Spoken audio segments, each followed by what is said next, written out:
Hey everybody, welcome back to the Common Sense Dad, where DIY meets dad wisdom. In this video, I'm going to show you how to seamlessly blend crow's foot texture on areas that you need to patch on a wall that already have crow's foot texture on them. But before we start slapping on crow's foot onto the walls and the ceilings, we need to discuss what you need to be able to do to prepare the surfaces that are to be patched, what they should look like, what you need to do to prepare the surrounding area when you're applying the texture, because this stuff gets everywhere, and a simple little DIY hack that I came up with to protect the clothing that you're wearing. The surface area where you did the patch should be completed at this point. It should have been skimmed and sanded.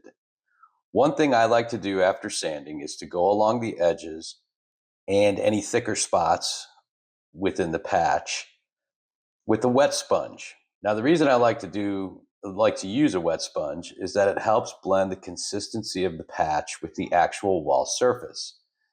It's a little bit easier to create a seamless and level consistency from the patch to the existing texture. In our example today, we have 7 spots on our walls that we're going to apply texture, and then we're going to do one part on our ceiling, which is where I fell through the ceiling when I was insulating my attic. You can link to that video up in the right-hand corner. All right, so now that the walls are prepped and the ceiling is prepped, we want to make sure that we put down some painting tarps and plastic over carpet or any other types of flooring. You'll see that I created my own little DIY clothing protector here, which is nothing other than a contractor bag, which I just cut out the arm slots for my arms and head. So let's talk about mud consistency. The mud consistency should be that of like a pancake batter. So you want to mix the mud to where it's easy enough to work with, not too thick and not too thin where it's runny. Now, I did not mix the mud for this video. Rather, I carry a bucket of water and a standard 5-gallon bucket of mud. You will see I dip my brush into the water to match the consistency of the current crow's foot on the wall. So I primarily first dipped it into the mud, and then you'll see me dip it into the water because I need to make sure that some of these spots are a little too thick.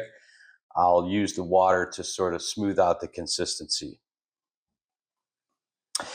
So what you're looking at here is me applying it on the first section. So what I like to do is to take my stomp brush and dip it into the unmixed mud and then apply it. I then will dip my stomp brush into the water if I see that the texture is too thick, like we just saw. All right, so what I want to do now is go over to this spot over here and hit it, and you'll see that the mud went out a little bit thick. So here I am dumping it into the water, and that water is going to help smooth out the consistency of this crow's foot. Now, yeah, you should use a consistent product when you mix it, but I have no idea what that's going to look like when I'm trying to match texture on a wall. I'm not a pro, right? So I'm doing this the easiest and most effective way that I can without creating a bunch of unnecessary work for myself. All right, so there are many different ways to apply crow's foot to ceilings and walls. One of the ways you can do it for whole rooms or walls is by rolling texture onto the wall with a roller.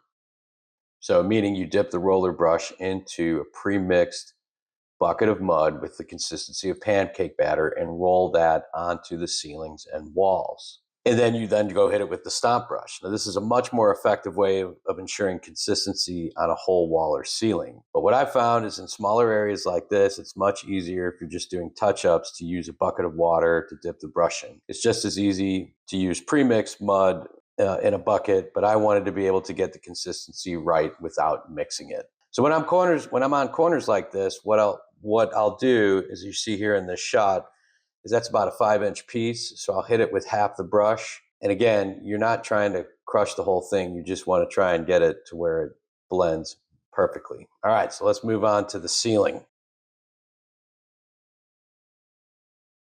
So when you're doing a ceiling, it's obviously much easier to use a pole brush, where you can plug the stomp brush into a pole and just hit it from the bottom without having to get up on a ladder. But this is such a small patch that I figured, well, it's probably better if I just do this by hand, because again, it sort of allows me to gauge how the texture looks by being up close to it. Applying crow's foot on the ceiling is definitely the messiest. It is much more messy than doing walls. And part of the reason is that it's not only, you know, when you slap it, it spreads, but when you retract the brush when you pull it off after the slap, it's retracting all those bristles and all the mud that's in there that falls to the ground.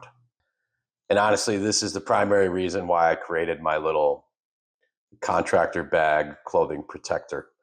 Now you notice I'm sort of following a little pattern here. And this pattern is I'm starting up against the wall, and then I'm going to work around where I know the tape joints are. And those are areas that I want to make sure that there is a ton of mud, or where the mud is thicker. And the reason for that is that's really where the blend is going to happen. So that's the consistency I'm trying to match. So you see I started along the back wall, then come up the left, and then I'm going to work around the front, and then in towards the center, and then finish off on the right side.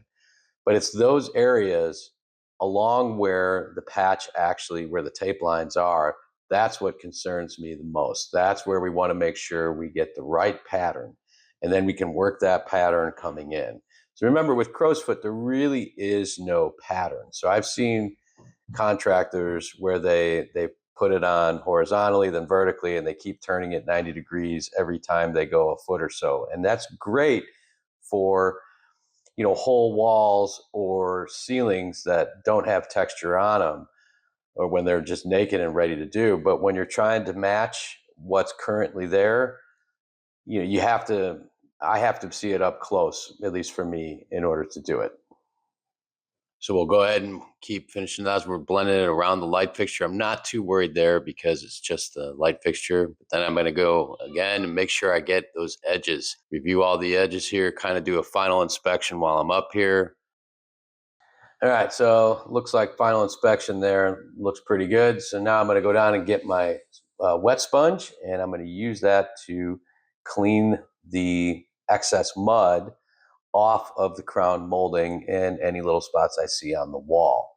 It's always a good practice to keep a sponge in your bucket of water where you're dipping your stomp brush, specifically for this reason. And so now I'm going to go down and clean the baseboards and any other areas, like if it got on the door or any of the trim around the door. And sometimes even if you get a little bit on the carpet, or, you know, a hardwood floor surface, or the laminate floor surface that you see there. All right, so as I continue cleaning here, just a couple of things to note. I've got pretty high up there on the trim, but let's take a look. So here's the patches on the wall, and it looks like it turned out pretty good. That's a pretty good blend right there, good mix. Now you do see some of the running spots there. That is one of the downsides of the water, but again, that just washes right up. It's not actually leaking mud down. This patch looks okay. Let's see what the rest looks like here. Yeah, that one looks pretty good too. And again, you know, this is just the way I do it to patch. I know it's technically not the correct way, but it saves me a whole lot of time from mixing mud when I don't really know what the texture is going to end up looking like. And there's our ceiling. Thank you all so much for watching. Take care.